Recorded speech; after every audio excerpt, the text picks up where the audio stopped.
way. How many of you haven't been here before? Anybody? Oh, great. So just quickly, we're a not-for-profit art space. We're like a small museum. We do museum quality shows. We're a little more like interactive with community than most museums are. So in that way, we're community building, but we're also making art exhibitions that are getting like national reviews. So kind of a two-pronged mission. And we do free programming. This is sponsored by the Stanford City CAP grant, which is awesome. And they're here because of this exhibition, which is on view until September and features self-described artist activist collectives. A lot of the shows we do, not all of them, but a lot of them are like deal with social justice or connect back to the real world in some way thematically. And this exhibition is sort of that on speed. Right. All right, so we're here to Sue Long and Brian House from Knife and Fork are going to interview each other, which I think is a really great idea. This exhibition also was curated with Purchase College in 2013. It's on the signage. I can't remember now, but I think 2013. No, 2011 when we opened. Yeah, 2013. And Knife and Fork was in that iteration, and then it went to the Purchase felt like it was such a great resource for research and educating students that it actually went to the Purchase Library as an archive. So we borrowed it, we showed it at Purchase, and we borrowed it back again and are showing it here. And I'm adding, throughout the run of the show, I'm adding new collectives that have gotten together in the last 5 years, which I think is going to prove to be robust, especially in the last 2 years. Right. So I'm just going to read a little bit about these two real short, and then we'll let them do their thing. Since 2009, how many of you? Since 2004, Brian House and Sue Hong have worked together as a media arts collaborative, Knife and Fork. Knife and Fork has exhibited at MoCA Los Angeles, the Contemporary Arts Center Cincinnati, Rhizome at the New Museum New York, the Beale Center for Art and Technology, Irvine, and Stockholm Culture House, among others. House, not the Culture House, but Brian House, holds a PhD in computer music and multimedia from Brown University, and he's currently a Mellon Associate Research Scholar at Columbia GSAPPS's GSAP, we call it. Oh, GSAP. Yeah. What does it say? It's the architecture school there. Oh, okay. Center for Spatial Research. Hong is currently an assistant professor of digital media and design at the University of Connecticut. Very close by. Campus. Yes. Are you at Storrs too, or just Stanford. Stanford? I mean, we're one department, but Yeah. yes. And holds an MFA in media arts from UCLA. So thank you both for Yes. being here. Thank you all for being here. Thank you, and thanks to Terry for having us here Yeah. and setting Thank this you, up. Terry. And to Franklin Street Works. And we're excited about the Collective Action Archive, so it's been great to be a part of that, both in its past iteration and in this one. We thought we'd structure this as an interview with each other, and we'll show a couple projects, starting actually with the most recent and then working our way backwards and seeing where that gets us. And I guess the format was a little bit to tease out what it means to collaborate. And you know, in our case, it's been a long-term collaboration. I guess we started working in 2003 or 4. 2003, 2003. Yeah. Yes. As master students, and we've never really had a mission statement, right? There's no kind of like unified vision that we set out to do. It's always been a conversation that's been ongoing and has had this kind of agonistic component to it. So maybe we can try to reproduce that in contrived form here. Right. But we'd also like to intersperse that with questions from you guys if they exist. Right. Or we're doing it at the end. Yes. Okay, so we'll ask questions of each other and then we'll open it up at the end, and we can go into greater depth. But if anyone has like a burning question in the middle, you can also interrupt us. Yeah. So we should give a little background, right? Yeah, well, Yeah. So Sue, how did we get started? Okay. So we were graduate students in Sweden when we met at a kind of experimental art and technology program in Gothenburg, Sweden. I believe we have a slide for that. Yes, we do have a slide for that to demonstrate where we were.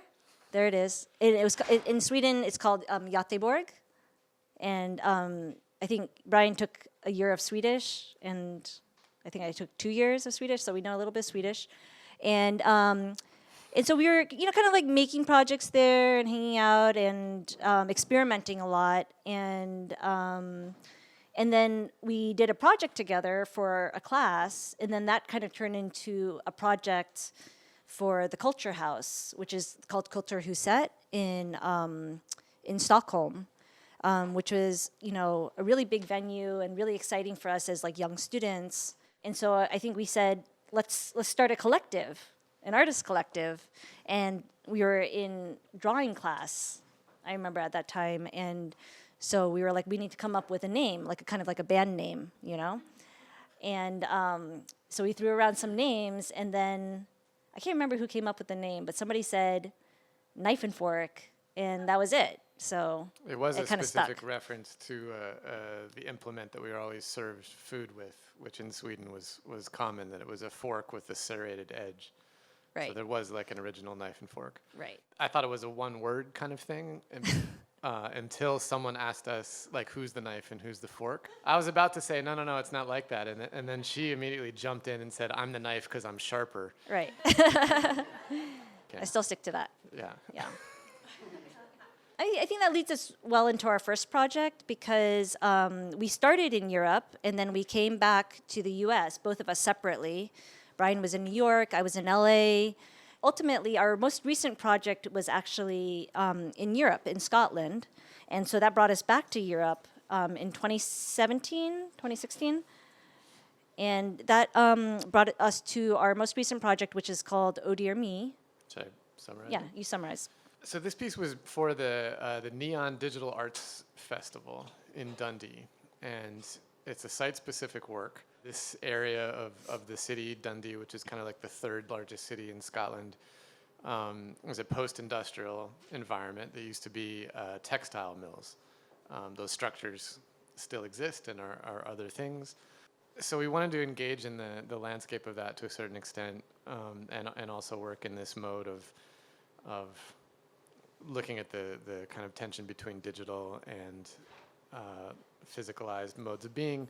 The way this works, and you'll see it in the video we'll play, is that two terminals, two computers, kind of on opposite sides of this area of about 6 square blocks in Dundee. And it's a messaging platform. So you can go up and you write a message, a text message, and it sends it to the other side. And then the people over there see it and they can write back.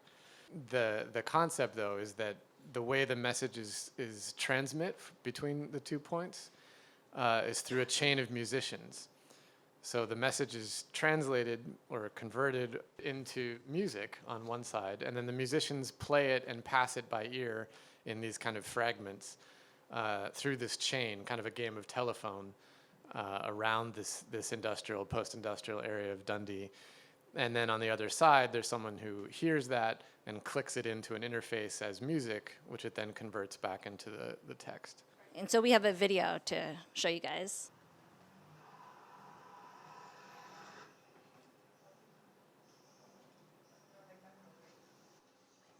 Maybe bring it down a bit.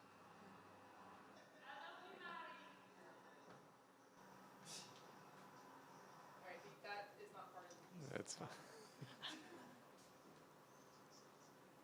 So she's typed it in, and the score comes up.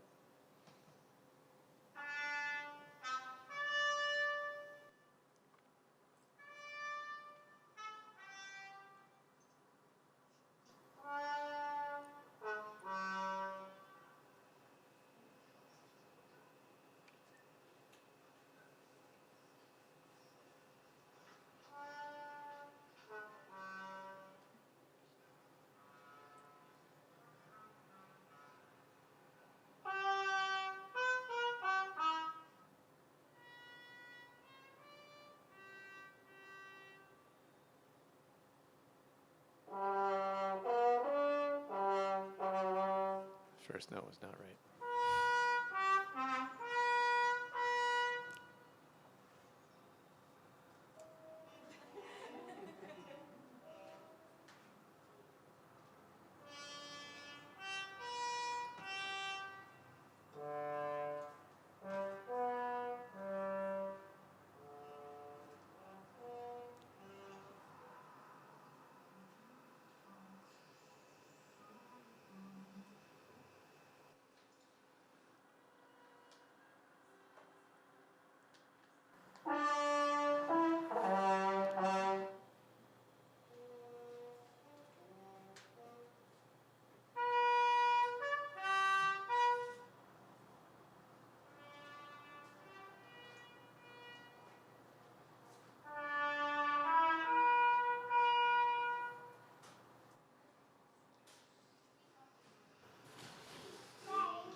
All right, well, I'll get right into it. I don't know Okay. if this is an easy one.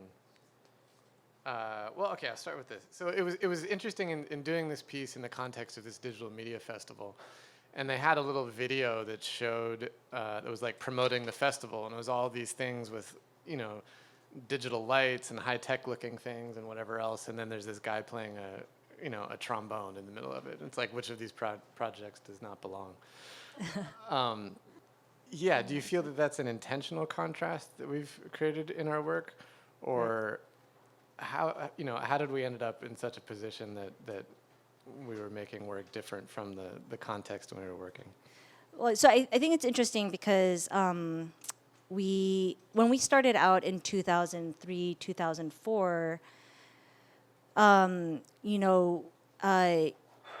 it was at a time when everything was like all about like interaction on the internet or interaction through the computer screen or through the mouse or through the keyboard.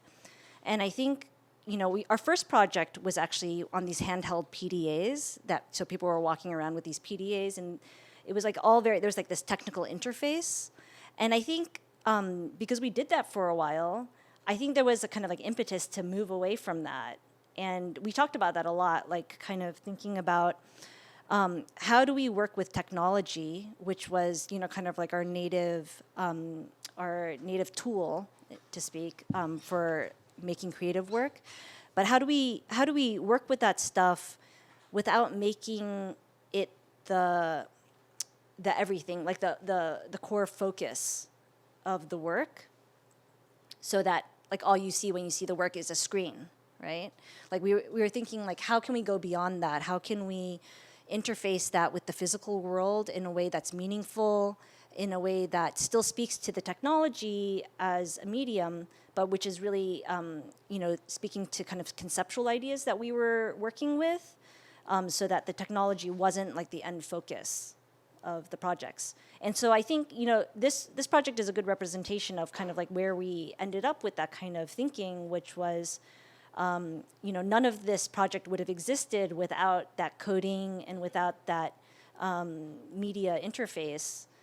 But from the audience perspective, like what you hear and what you feel is sound, and what you experience is walking.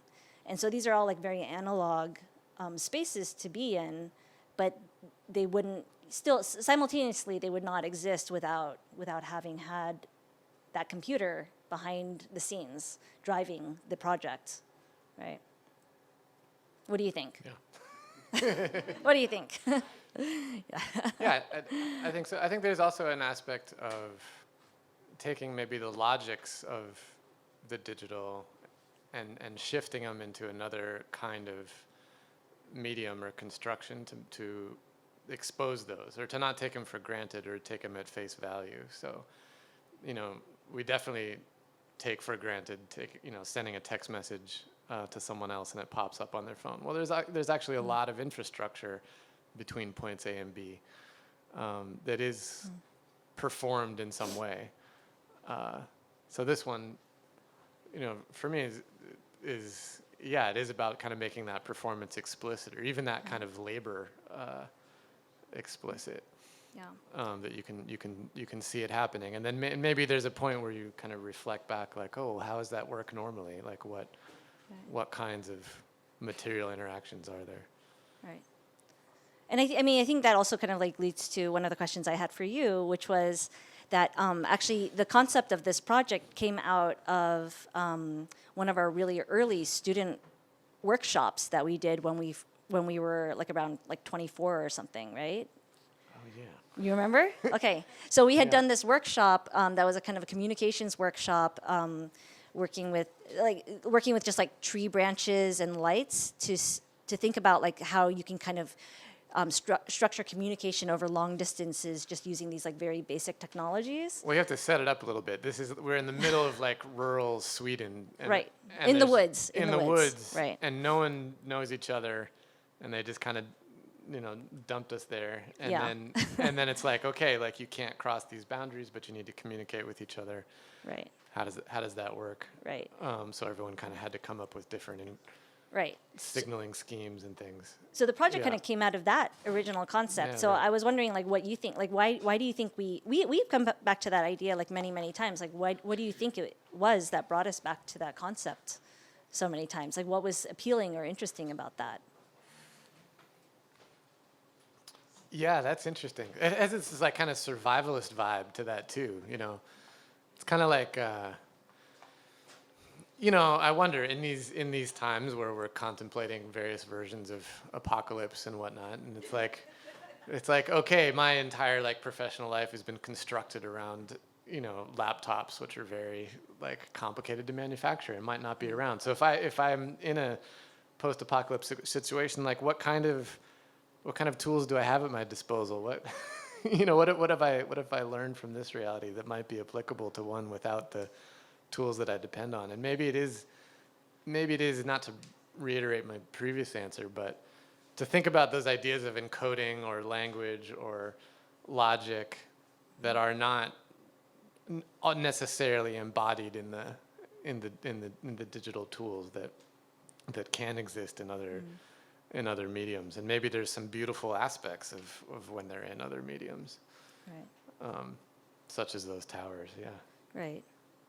Yeah, and I think there's also, I mean, I also thought like maybe one of the aspects that was interesting that kind of reflected back on that early like student exercise was this feeling of, in the woods we were like looking around for branches to like make like sticks that we could like wave, messages to each other with. But in this case, we were like scrounging around in the industrial zone of Scotland looking for material. And what we found was like these jute mills which were abandoned. And then we were like, what can we do with these jute mills? And then we started searching some more, and then we found this song, which was "Oh Dear Me," which was written by Mary Brooksbank in the mid-1900s. And we were like, well, this is an interesting song.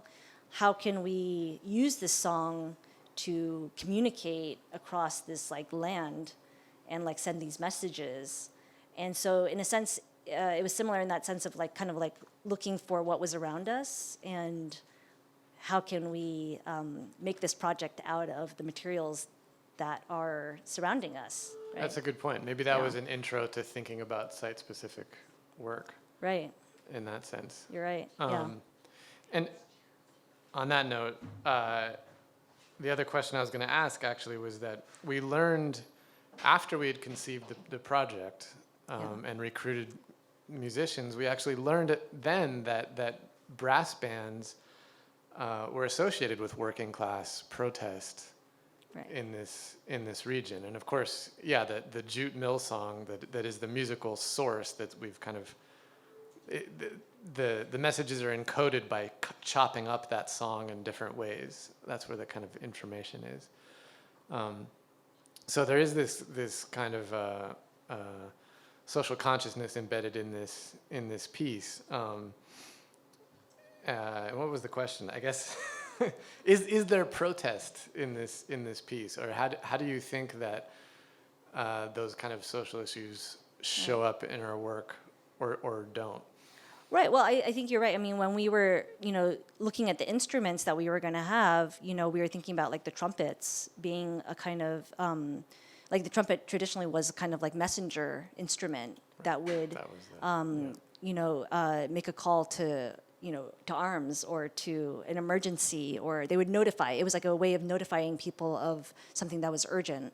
And so I think it was like an interesting way to, take, her message, Mary Brooksbank's message, and to, recontextualize it as a kind of like urgent call to thinking about the plight of workers and to thinking about the plight of, the industrial era. Right? Yeah. And maybe I would add like the industrial area to now like the computational era. Right. And Yeah. like locating where the labor is maybe in both of those. Yeah. Should we move on to the next piece? Yeah.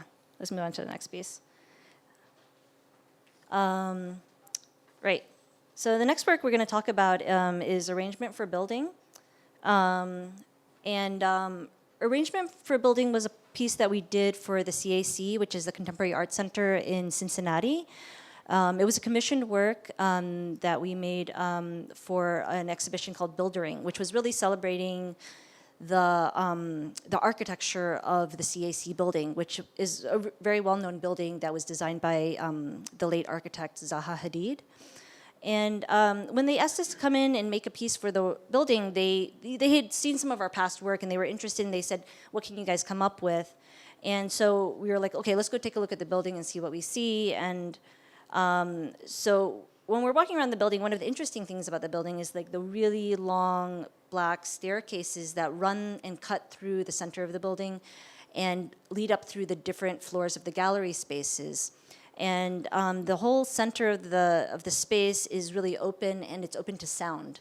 And so we were thinking about, what would be interesting about these staircases, and what would be interesting for the audience to experience as they walk through the space. And one of the things we learned was that Zaha Hadid, when she designed the building, she designed these long staircases in order to slow down the pace of walking, so that as people were walking up, they had to walk really slowly because the staircases were really low and like really long. And so I thought that was like really interesting about how you could think about like how architecture could form like social movement through a space. And so we were thinking about that as well, about how we could use sound in this case to form the ways people walked through the space. And so we designed essentially an orchestral ensemble where the musicians were spread throughout the building, all 7 floors of the building, including the penthouse, which is kind of like the machine room of the building, and also all the way down in the basement, which kind of like the dungeon wood shop. The musicians were synced together through a computer system, which acted as kind of like a metronome or conductor, a computerized conductor to the musicians, and they were playing in sync even though they could not hear each other or see each other. They were playing Modest Mussorgsky's Pictures at an Exhibition, which some of you will recognize when you hear it. And so what we were interested in here was that as the people were walking through the space, they were hearing these mixtures of the sounds in different ways. So the human body then was acting like a mixing board in which, they would hear the violins mixing with the French horn in one space, but then as they cross into another space, they would hear the trombone enter into the room. And so, yes. Well, I don't know if I fully agree with that interpretation. Yeah. Okay, all right, that's fine. There is some mixing, but I think part of it is almost like the impossibility of hearing them together. Right. There's always people with this piece asking us, like, can we hear it, all together? Like, is there like the punchline or the payoff? Right. And the answer is no, you can't hear them all together. But Yeah. maybe we could play the video. Yeah. Oh, yeah, we'll go to the next slide, which I can do here. Press play.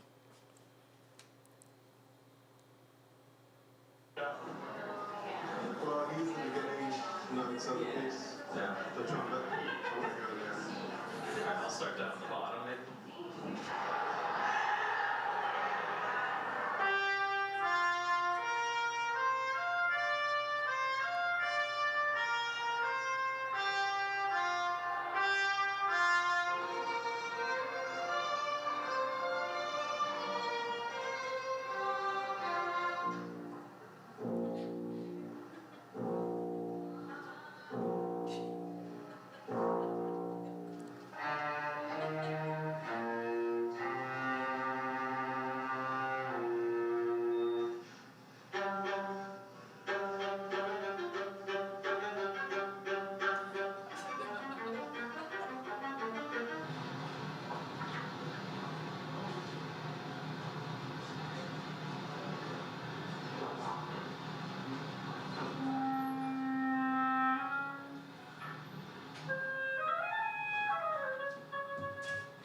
So, Brian, a lot of our works are ephemeral, and they exist briefly and for moments in time, and the documentation is so important. What do you see as the pros and cons of having such an ephemeral body of work? Yeah, and is ephemeral the right word for performance? You know, I'm not sure. I mean, the pro is, I mean, I'm coming originally from a music background, but in thinking of it in performance, I think that's an aspect of the site specificity, that it's not only a place or the material, it's also the time that it's happening. That there's something about the interrelationship, with the audience that's on site and how that feels. Yeah, I suppose that there's something open-ended in performance that I don't want to like contrast it with object-based work, but it allows something to happen in terms of process, and maybe that's where this connects to the digital media as well, is that these things are procedures. If there's a score here, it's the concept that then we let play out, and then we see what happens. And maybe it's able to teach us things in that process, playing itself out, that might happen in a different way with object-based work, or not be open to the same possibilities. So the question of documentation then, all artwork has to circulate in a certain kind of economy, and this worked on this particular night. I mean, we ran it, it was, continuous maybe 6 times or something. I actually forget how many times they played through the piece. But it lives on through documentation. You get a particular view of it. And I noticed that I did the original kind of edit of this documentation, but in this version we're seeing that is from Sue's computer. There were some alterations. Yes. I noticed your eyebrows go up. I was like, whoa, what's that? Yeah. So, because documentation only tells one version of the story, and in this one in particular, when it is about audiences moving around and not being able to see the whole thing, and everyone has their own kind of experience of it, and then of course we flatten it into a video, and then maybe we disagree about things that should be, or we don't disagree, but we have our own versions. Right. Yeah, but of course we need that to be able to participate in the economy of art, and the fact that the people at Dundee saw this video and then gave us the introduction. So you could look at that as a compromise, that the video kind of works against the intention of the original work, or you could see it as kind of a continuation of the processual element of that certain things come out and then they have their own lives. That this isn't equivalent to the piece. But it does its own work, and you can have a relationship to it. Right. Yeah, so maybe that dovetails a little bit, in thinking about the kind of economies that we work within in terms of showing, something at a festival or an institution like this, and how we have to make a video then to get more work. But here, like from this image, there's something a little bit like non-standard of it. So I was going to ask you about institutional critique, Right. and if there's how that comes up in a piece like this. Some of the elements, like the last scene of the video, like there's some political relationships there. Again, I keep asking you the political ones, but Right. How do you see institutional critique in this piece, and maybe in our work in general? It's always a difficult thing when you're being commissioned by the institution, right? I mean, this happened with the MoCA ones as well. We get commissioned by an institution to do a work, and then sometimes the works may have some, critique of, the space itself built in to it. That's a difficult thing to maneuver, because you're making work. I mean, in a sense, they're our client, like the museum is our client, right? But we're also thinking about our own conceptual and theoretical drives that are, driving us to be artists, right, and to make work. Maybe I'll lead you in with there was you've expressed in the past some you weren't maybe entirely satisfied with the reaction to this piece. Okay, so I'll say one of the things about this work that I wasn't entirely happy about was, as a performance work, sometimes performance works can become kind of like background events to artistic spaces, and that's like something always like we have to negotiate as artists that work with spaces of performance, right? Because it's easy to interpret, musical work or sound work as kind of like background music to something else. Whereas, that's not our intention, and I don't think that's necessarily the institution's intention, but sometimes that can happen. And so, and because they're event-based things, I think we are, like we go into the situation and the work exists for the first time that evening.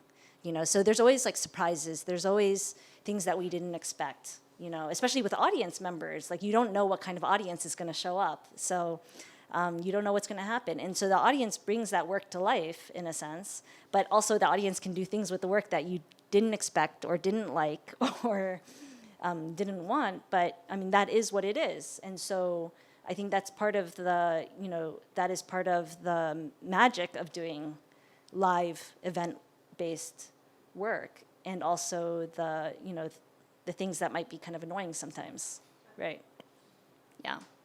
Yeah, I think it's interesting that this piece doesn't necessarily assert itself in some of the other stuff maybe we'll show next, because it does have this structure where everything is separate. So, right. You kind of have to be, it's a little bit hidden in a certain way.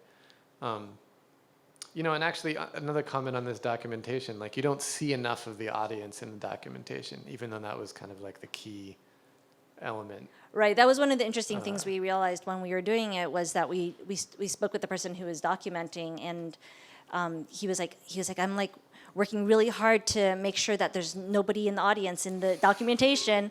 And we were like, oh no, like we want people from the audience in the documentation because it's such an important part of our work. And so, those are the things, like on the fly, sometimes they happen like that. Yeah, when you're inverting things. Do you want to show all of these, or do you just want to show? Yeah, maybe we'll show so these were actually a set of works. Emptiness is Form, Golf and Donuts, Mocha Grand Prix, and Trying the Hand of God. So maybe it would make sense to show all three of them together, and then we could talk about them together, because they're kind of like a series of 3 pieces. Okay. Yeah? Does that make sense? Sure. Okay.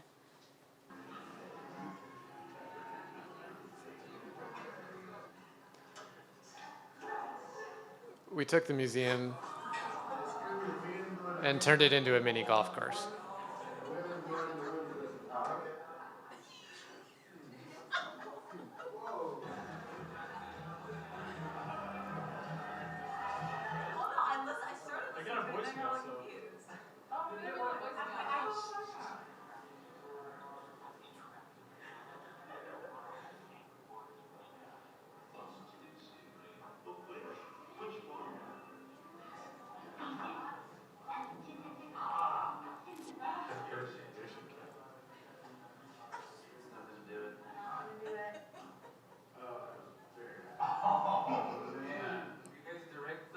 Shot towards my shoes. I'll do my best to like peek. I'll look back.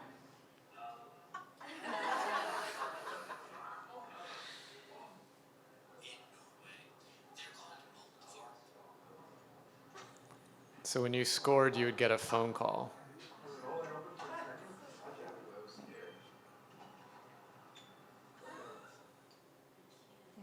You want to explain that one really fast? Yeah, sorry we didn't intro that. It's so it was all over the grounds of the museum. You would play this game of mini golf.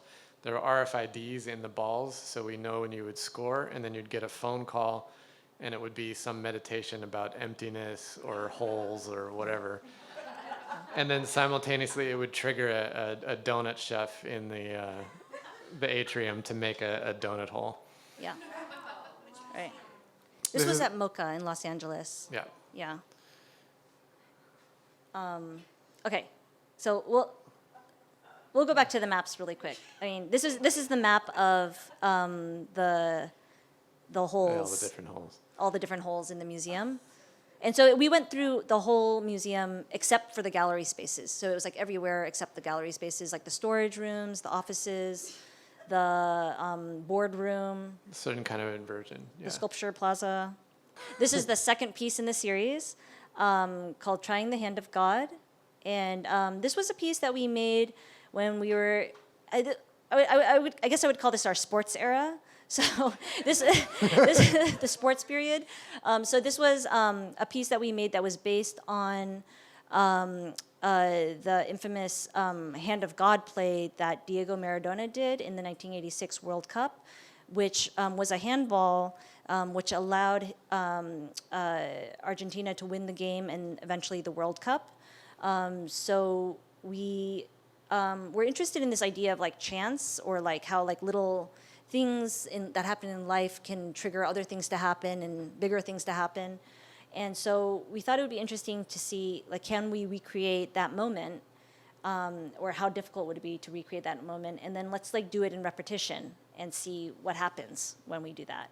And so we invited the audience to come in and play the role of Maradona in this recreation.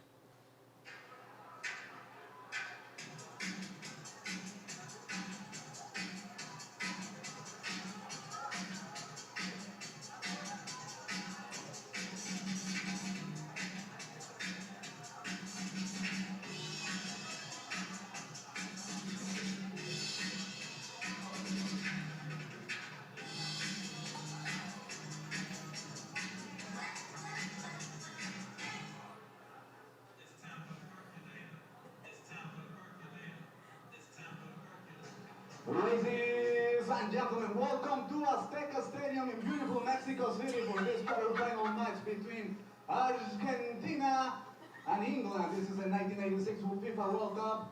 And here come the players. Argentina has the ball. Diego Armando Maradona looking to open the score. Looking for Valdano. Valdano cannot control it. The ball goes back to Diego Maradona. Maradona close to it. Goal, goal, goal, goal. I cannot believe what I just saw. Handball. The referee is allowing the goal. Unbelievable. Argentina won. England nothing in this quarterfinal match of the 1986 FIFA World Cup. Diego Armando Maradona looking Valdano. Touch misclears the ball. Diego Armando Maradona.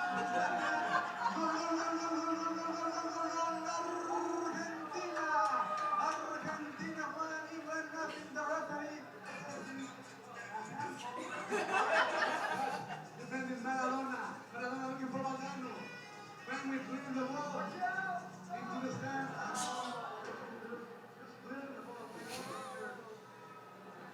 Diego looking for Valdano.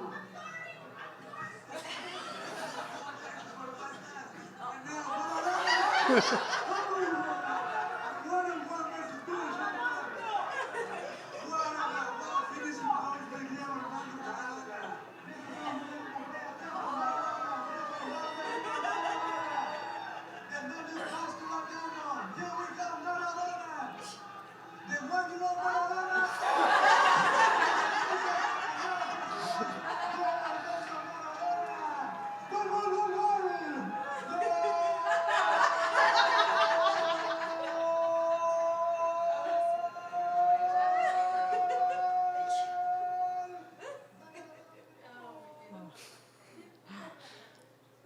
Okay. Maybe we should talk about a couple there. Okay. You want to do all three?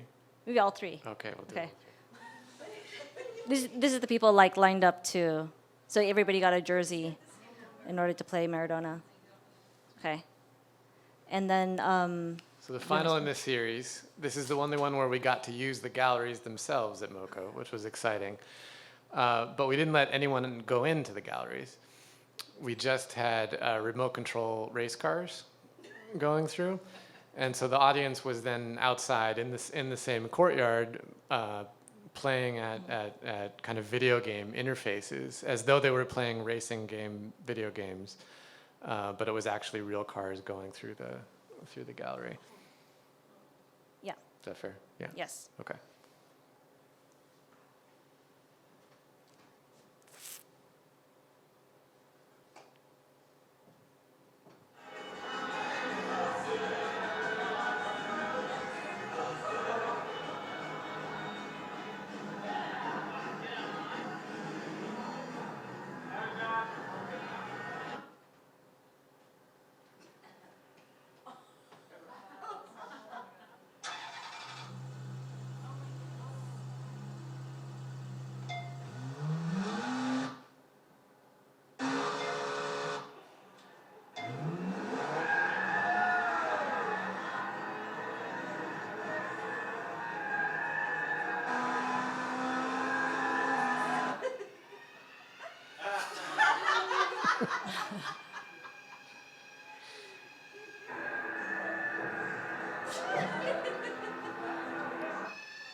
All right.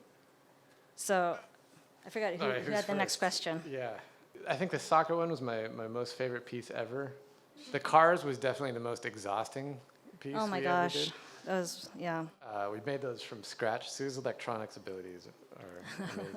You asking a question? Yeah, sure. I'll ask you a Okay. question. So, what do you think the role of Enrique Gutierrez is in the MoCA project? Well, it's interesting. I mean, I think at the time when we were thinking about it, I mean, Enrique was he was a young sportscaster at Univision, and we started thinking about like how could we, reach out to Univision and see if they would be willing to, assist us with this project, because we were thinking about like the nature of media and how media played a really big role in the infamy of the Hand of God piece, because it was at one point, one of the most watched media pieces on the internet, I think. It may still well be one of the most famous and most watched sports moments in history. And so we reached out to him, and he was interested in thinking about how does media play a role in kind of blowing up these moments in sports history, and then I can't remember who came up with the idea for him to actually come on as the. Was it his idea to come on as the narrator? I think it was our idea. Was it our idea? I can't remember. But I think it's significant that Yeah. actually neither of us had ever heard of Maradona. Who is a soccer fan who knows about Maradona in this room? Right. So, it's interesting. The people who know what a huge deal that he is, especially in a South American context. For us, we were coming at it very much from like a structural standpoint of like, okay, we're doing something about media, Right. about space, about transforming And sports, this. because I remember we were looking for a sports play, but we weren't sure which one. We were But we're actually not thinking about even sports basketball at fans, first. you know? We don't. Neither of us watch sports, which is the weird thing too, right? But I do think, But we were thinking about interaction, Right. And that was part of the reason we ended up in sports, is because we were thinking about interaction with the audience and how to draw the audience into interactive play. and also structure, like Right. sports being like a structure that's established and then a narrative kind of Right. within that. Yeah. Sorry, not to like Yeah. jump in on my own question.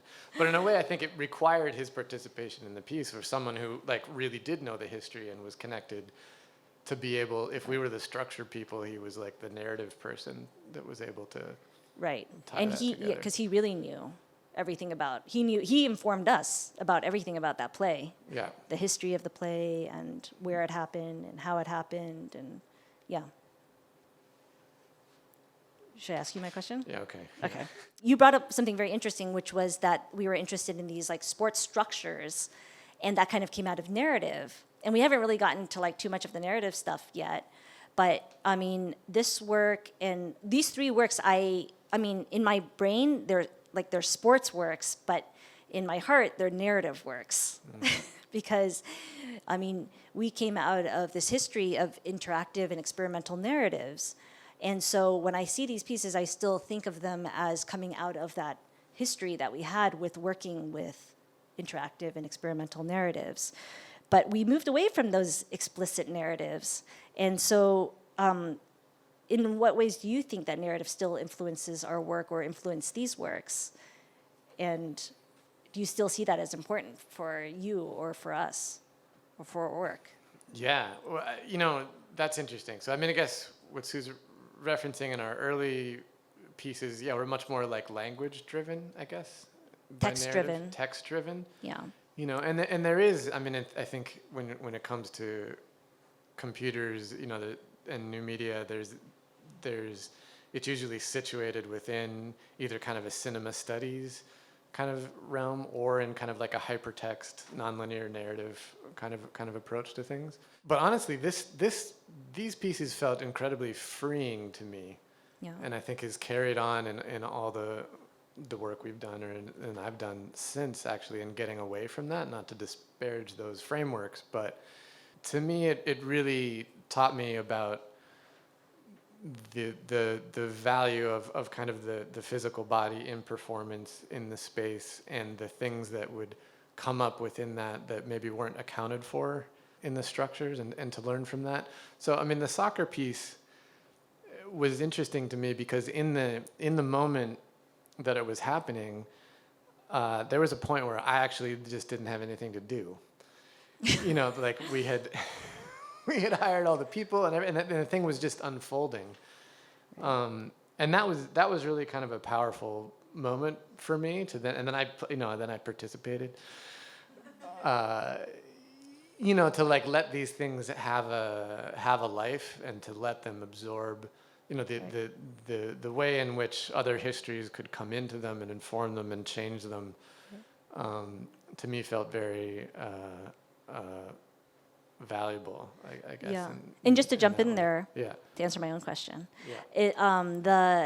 I think that brought up for me the idea of unfolding is interesting, because it's like when we did the golf project.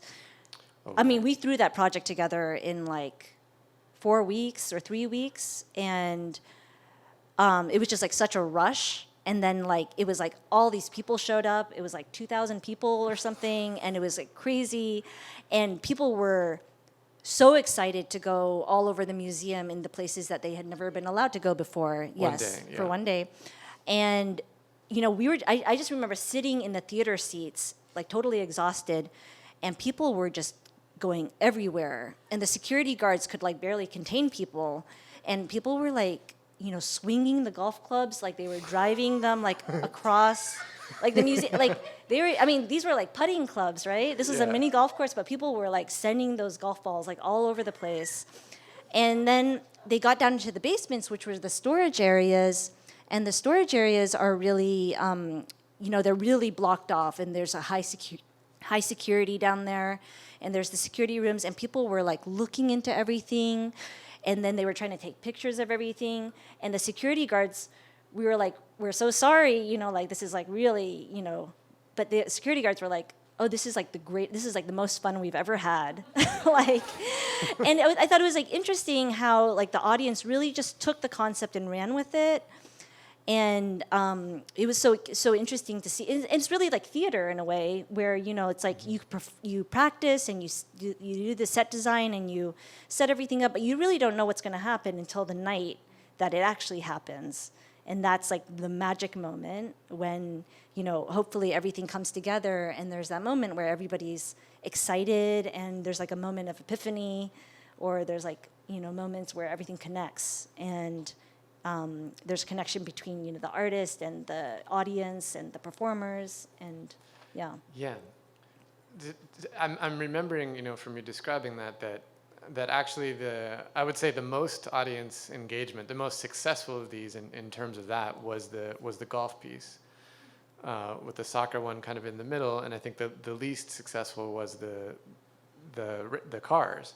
watching this in the documentation and thinking about it conceptually, I'm like, oh, the cars is totally like the strongest concept in the way it thinks about the digital versus physical space. And maybe that goes to your question with the narratives. Is, you know, I mean, I was actually uncomfortable with the golf project because I was like, what is this about? And we have like donuts and like the phone call. Like it was just this juxtaposition of elements that didn't fit into a nice concept for me. But so I think I learned a lesson from how this worked. And I think the greatest review we ever got was a blogger, after doing the golf thing, wrote just a scathing account of how it was a terrible experience because people kept cheating. And she did not feel, you know, that she was properly rewarded for how well she played mini golf. And Right. And I love that because it's like, wow, we really got someone to take that activity seriously. Right. In this context. She was there to play mini golf. She was there to play mini golf. She was really there. And so it was my favorite negative review. Mm-hmm. Yeah. Yes, there are questions. You know, at first, when I came in and you were showing the Scotland project, I was kind of like, but I sort of suddenly thought of it all as sculptural. And once I had As sculptural. Yeah. yeah, like super sculptural with time and form. And, you know, like the way people interpret certain spaces, what's allowed and what's not allowed. And then I really could kind of relate. But the first one I was like, oh. So there was this transition, and which is good, you know, I mean, and I think it has to do with, you know, my own way of interpreting. Right. So, what do you think about that idea that this is sculpture? Is that like, man? So the question, what do we Yeah. think about the idea that this work is sculptural? Right. I mean, it's interesting. I was just talking today with my husband about this. That is our work social sculpture, right? Because there's a kind of sculpting that goes on. And actually, we had an essay that was written about our work by Zach Kaplan, who heads up Rhizome. And I still remember he described us as clockmaker gods, in a sense. And I think it was related to this idea of like kind of sculpting like a social situation. And I think, I mean, I do agree that there is some aspect of that in the work, or maybe a large aspect of that in the work. I don't know. Yeah, I mean, I think that's a completely valid interpretation of how the work functions. I think it's not necessarily where I'm personally coming from, because it is more of like maybe it is informed by a musical aspect of it, or, you know, I think another influence on us was kind of like the Fluxus mode of things, where it's like, okay, you know, the thought that a score doesn't have to necessarily apply only in a musical context. It can have people move around in a space and create an experience. But that said, I think as our work has gone on, and also in our personal practices, and just speaking for myself in my personal practice, like I am making more sculptural type things that are maybe more aware of space. And so in part, I think I've learned from these things to pay more attention to that. I also married a sculptor, so that has probably something to do with it too. I have an observation Yeah. that I thought was really interesting when you refer to the work as ephemeral.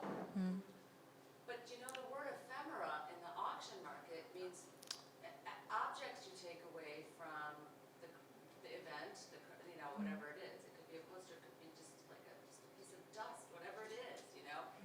And that there should that there is a lasting object that has its own market, because you were talking about markets, which is an interesting. Artists don't often think that way.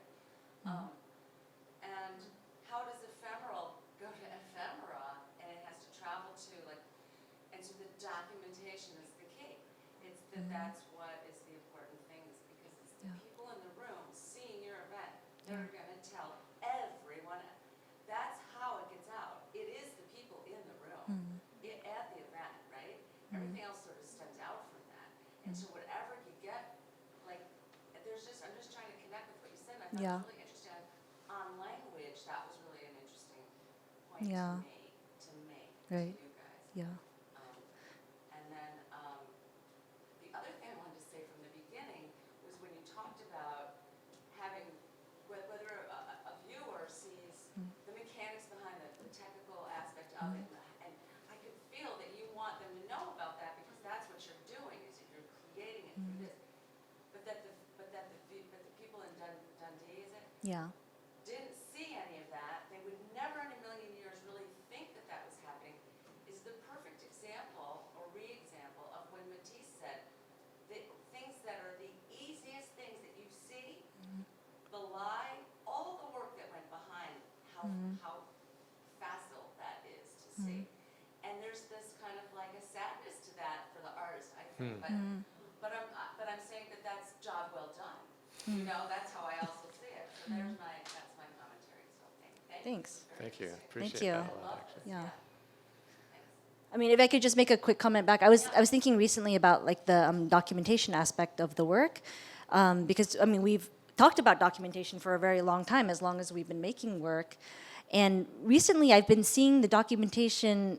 I've been thinking about documentation almost as being its own work again, right? And then I was like thinking, because I had. It's not a knife and fork piece, but a piece that I made a few years ago as a solo project. It was these mirrors that were set into a forest, and then I documented that. But I spent so much time with the documentation, I almost made it like a little miniature movie. And then I was like, wait, was the work the sculptural piece in the forest, or was the sculptural piece a set design for the movie that came afterwards? I have an answer. It's Yeah. part of your archive. Right. It's Yeah. all the same thing. Yeah. It's all part of what formed the work. It's what's going to be left when you're gone. Yeah. It's going to be everything that went into it is part of, and some artists really take that seriously. Yeah. And they make that a Yeah. part of their work. Right. And they beautify it. Yeah. And they organize it. And they are honored to do that. You Yeah. know, for themselves. Yeah. And for the public. So Right. that's a very interesting and a progressive way of thinking about your own body of work. Yeah. We're discussing the context of the everyone playing the same piece when in parts of the museum. So if I can ask for that again, but also I found it really interesting when you were talking about how people were remembering it, because when the first ambient music was written by Satie, his furniture music, he actually ended up getting super pissed off that people paid attention to it. Right. Yeah. Right. Rather than looking at the art and just having it be background music. So it's Yeah. pretty wild how our interactions with music versus visual arts or just with visual arts has changed over the past about 100 or so years. Right. Because if it was about 100 years ago and you performed that project, you probably would have noticed like a lot, to the point where it almost would have been detrimental to the work. Right. But also, what was the context behind it? Okay. Do you want to repeat the question? I didn't hear the whole thing. To repeat the context of the arrangement for building piece, and then also just thinking about what it is that people ignore it or don't okay. ignore it, and how that changes through history and people's expectations. The context for that piece, was commissioned for this show, but we did it as a one night only thing. They're playing pictures at an exhibition, which is about walking through an exhibition And looking at work. and looking at work. So yeah. So ironically, people were doing the thing they were supposed to do. Right, but we Right. distributed them around in different parts of the museum, so they're all synchronized, but you couldn't hear them all together. Right. And that piece was after the Mocha pieces, right? And so in some way, it follows up on the Mocha pieces, I think, in how it reveals other parts of the museum that you're not necessarily supposed to go. So like in the wood shop, when people were walking around the wood shop doing the museum walk, where they're kind of just like checking everything out, and like you kind of have that little swag or something, which is absurd in that context. And I love it how they're doing that and ignoring the clarinet player, even though it's like But it is a little bit less spectacular than those mocha things. Like the mode that you're supposed to engage with it is like ambiguous because people are there for an art opening. There's other work. And so they're milling about this space. And some people wanted to see like all the different players, you know, they interpret it in different ways. But I think it's a more open piece. And in that sense, maybe a little less satisfying in the moment.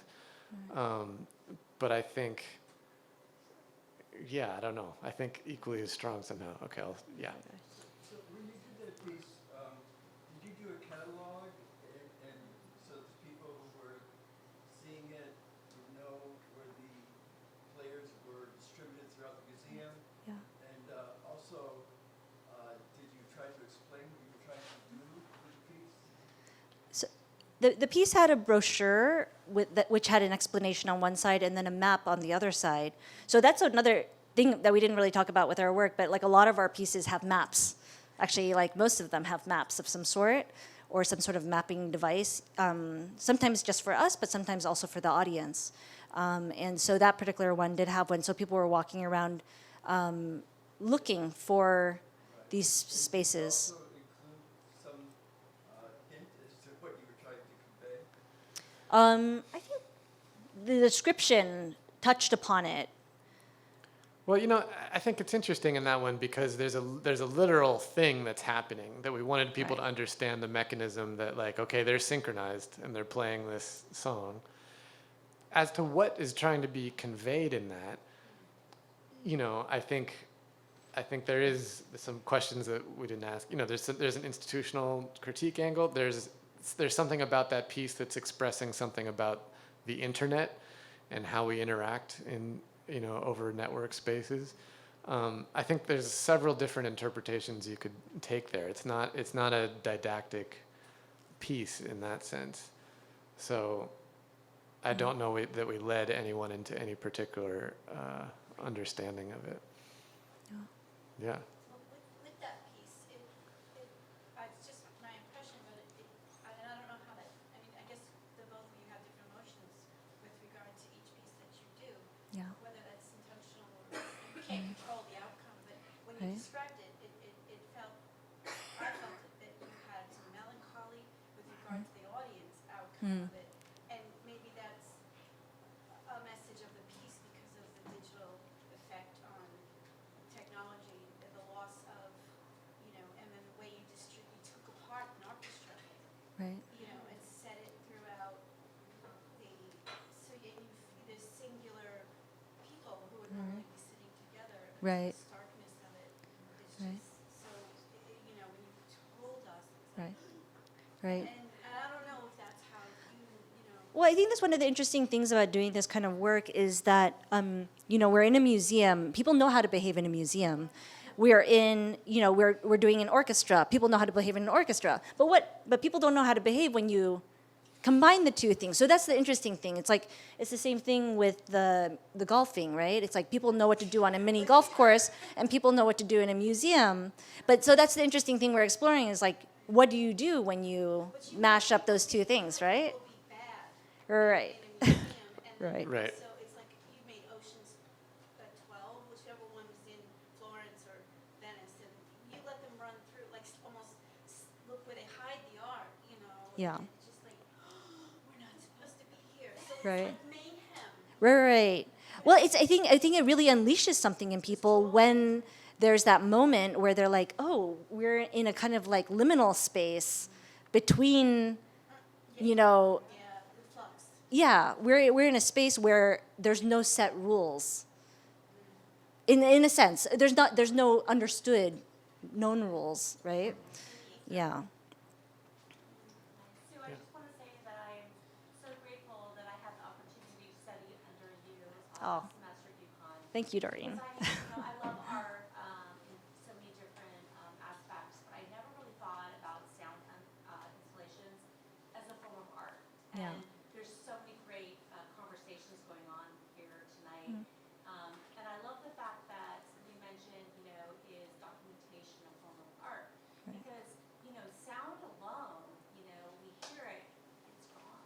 It's Yeah. gone forever. And like sculpting or painting or other forms of architecture, forms of art. And